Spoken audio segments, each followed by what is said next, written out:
చివరికి ఎదుటి వాళ్ళ జీవితాలతో ఆడుకునేలా చేశారు. నిజంగా ఇంటర్నెట్ వారి నుంచి తెలియజేస్తే వారి కూతురు ఇలాగే ఉంటాయి.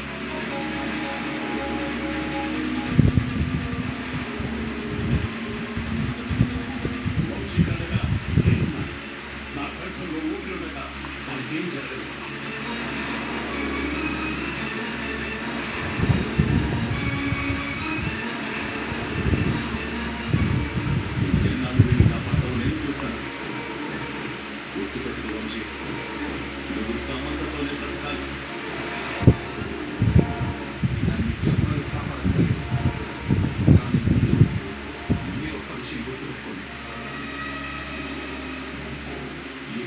జీవితంలో వర్ష ఉన్నా లేకపోయినా మీ మనవరాలు సమంత మాత్రం ఉండదు.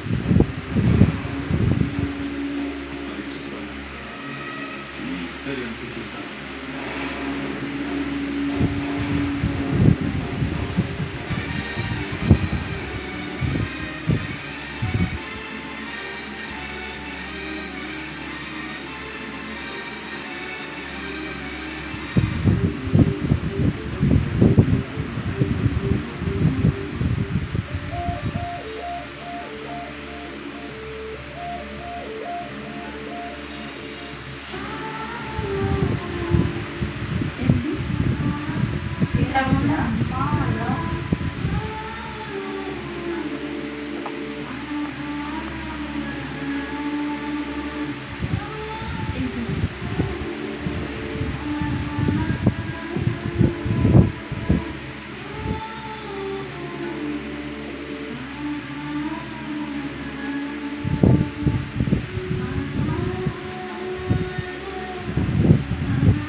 ఎందుకంటే ఇది అనుకోకుండా జరిగిన చేతులారా నువ్వు చేసుకుంటే అంటే ఏంటి నాకు ఉద్దేశం? మంచాన్ని పడాలని నేను కోరుకుంటున్నాను. మంచి జీవితాన్ని నీకు ఇస్తానని నేను ఎన్నోసార్లు చెప్పాను. కానీ ఆ అదృష్టాన్ని నువ్వే కావాలనుకున్నాను. ఆ రోజు ఆ రాణిని కాదని సెంట్రల్ మినిస్టర్ కూతురు పెళ్లి చేసుకుంటే ఈ రోజు నీకు ఈ పరిస్థితి వచ్చేదే. ఎలా ఖర్చు పెట్టినా ఎంత ఖర్చు పెట్టినా అప్పుడు డబ్బు ఖర్చు పెట్టడానికి కష్టపడేవాడిని కానీ సంపాదించడానికి అలగా బ్రతకాలనుకున్నాను. అలగా జనంతో ఉండాలి అనుకున్నాను. జీతానికి పనిచేసే కార్మికులతో నువ్వు సెల్లదిరా వాడు నా కొడుకు.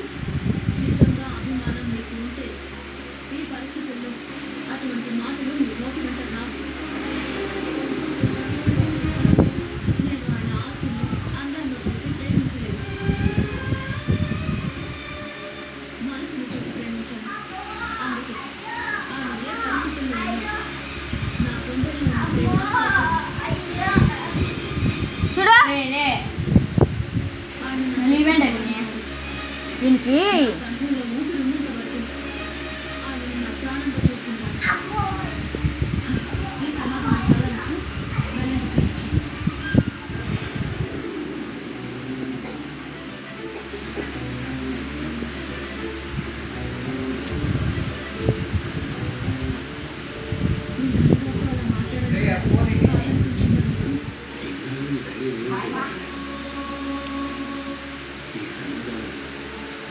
ఎప్పుడో చెప్పుకుంటే ఇబ్బంది పెట్టేవాడు. ఆయన కొందరు దూరంగా ఉంటాయని నువ్వు ప్రశాంతంగా ఉంటావు. మీరు తొందరగా కోరుకుంటుంది నేను ప్రశాంతంగా ఉంటాను.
పెన్సిల్ తుడి చేసిన నేను మళ్ళీ చేసుకున్నట్టు.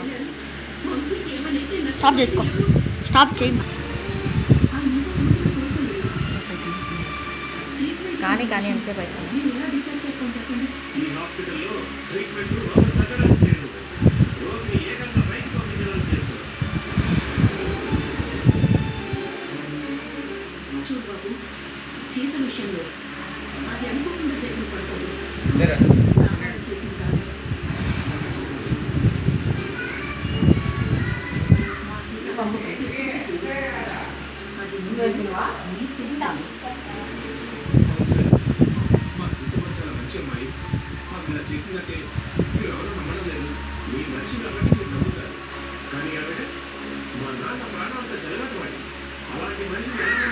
స్టాప్ చేయి.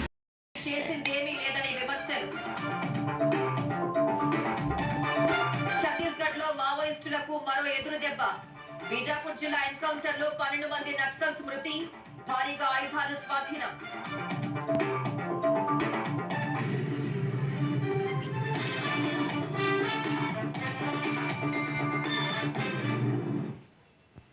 మరో 3 రోజుల్లో జరగబోయే ఎన్నికల్లో వైకాపా ప్రభుత్వ అవినీతి దోపిడీకి ముగింపు పలకాలని తెలుగుదేశం అధినేత చంద్రబాబు పిలుపునిచ్చారు.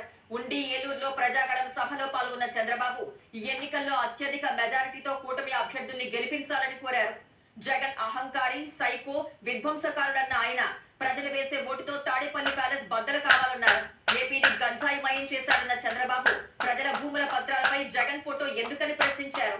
ల్యాండ్ టైటిలింగ్ చట్టం లోపభూయిష్టంగా ఉందన్నారు.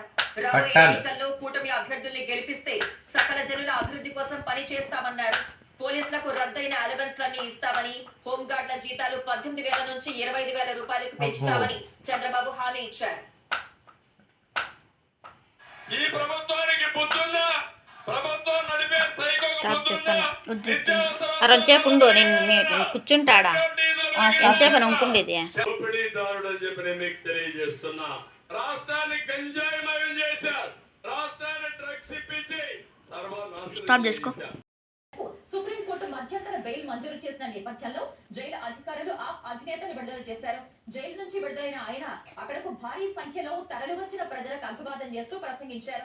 ఢిల్లీ మద్యం విధానంలో మనీ లాండరింగ్ ఆరోపణలపై విచారణకు రావాలంటూ 9 సార్లు ఈడీ సమన్లు జారీ చేసినప్పటికీ కేజ్రీవాల్ స్పందించనందున మార్చి 21న ఈడీ ఆయన్ను అరెస్ట్ చేసింది. అనంతరం కోర్టు జ్యుడిషియల్ రిమాండ్ విధించగా కేజ్రీవాల్ ను తిహార్ జైలుకు తరలించారు. అనంతరం తన అరెస్ట్ ను సవాల్ చేస్తూ సుప్రీంకోర్టును ఆశ్రయించిన కేజ్రీవాల్ లోక్సభ ఎన్నికల ప్రచారం కోసం మధ్యంతర బెయిల్ ఇవ్వాలని మరో పిటిషన్ వేశారు. ఈ పిటిషన్ పై విచారణ జరిపిన కోర్టు కేజ్రీవాల్ కు మధ్యంతర బెయిల్ ఇస్తూ ఉత్తర్వులు ఇచ్చింది.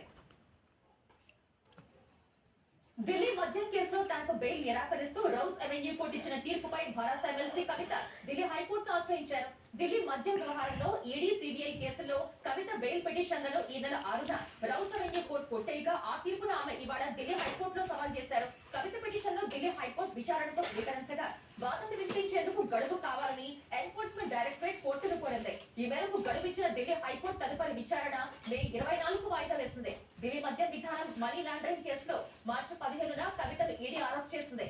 ప్రస్తుతం ఆమె జ్యుడిషియల్ కస్టడీపై తిహార్ జైల్లో ఉన్నారు. అటు ఢిల్లీ మద్యం వ్యవహారం మనీ లాండరింగ్ కేసులో 7వ ఛార్జ్షీట్ దాఖలు చేసిన ఎన్ఫోర్స్మెంట్ డైరెక్టరేట్ అందులో భారత ఎమ్మెల్సీ కవిత మరో 4గురిని నిందితులుగా చేర్చింది. ఢిల్లీ మద్యం విధానం కేసులో సూత్రధారి, పాత్రధారి కవిత అని వాదనల సందర్భంగా కోర్టుకు తెలిపిన ఈడీ దర్యాప్తు కొనసాగుతోందని, విచారణలో భాగంగా సప్లిమెంటరీ ఛార్జ్షీట్ దాఖలు చేస్తున్నట్లు కోర్టుకు వివరించింది. ఇందులో కవిత, చన్ప్రీత్ సింగ్, దామోదర్ శర్మ, ప్రిన్స్ కుమార్, అరవింద్ సింగ్ల పాత్రలు వివరించింది. అంతర్జాతీయ మార్కెట్లలో సానుకూల పవనాల మధ్య రిలయన్స్ ఇండస్ట్రీస్, ఐటీసీ, భారతీ ఎయిర్టెల్ వంటి దిగ్గజ సంస్థల వాటాలు కొనేందుకు మదుపర్లు మొగ్గు చూపిన వేళ దేశీయ స్టాక్ మార్కెట్ ఇవాళ లాభాల్లో ముగిశాయి. క్రితం 2 సెషన్లలో 1107 పాయింట్లు తగ్గిన సెన్సెక్స్ ఇవాళ 260 పాయింట్లు పెరిగింది. ఈ ఉదయం 72,475 పాయింట్ల వద్ద ప్రారంభమైన సూచి మొదట్లో లభించిన కొనుగోళ్ల మద్దతుతో మధ్యాహ్నం సమయానికి 72,946 పాయింట్ల గరిష్ట స్థాయి దాటింది. ఈ దశలో పెరిగిన ధరల వద్ద కొందరు మదుపరులు లాభాల స్వీకరణకు మొగ్గు చూపగా 72,306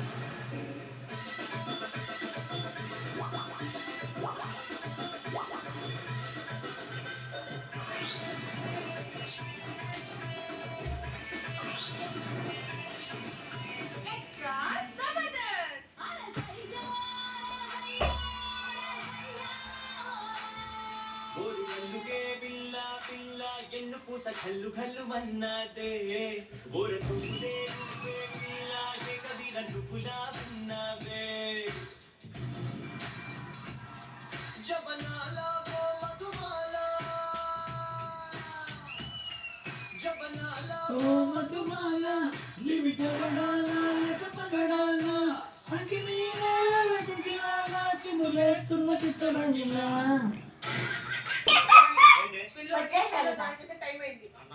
ఏ స్కూల్లో జాయిన్ అవుతావు? పబ్లిక్ స్కూల్లో జాయిన్ అవుతా. పబ్లిక్ టాయిలెట్ లోకే ఎంట్రీ లేదు మనకి. పబ్లిక్ స్కూల్ అవసరమా నీకు?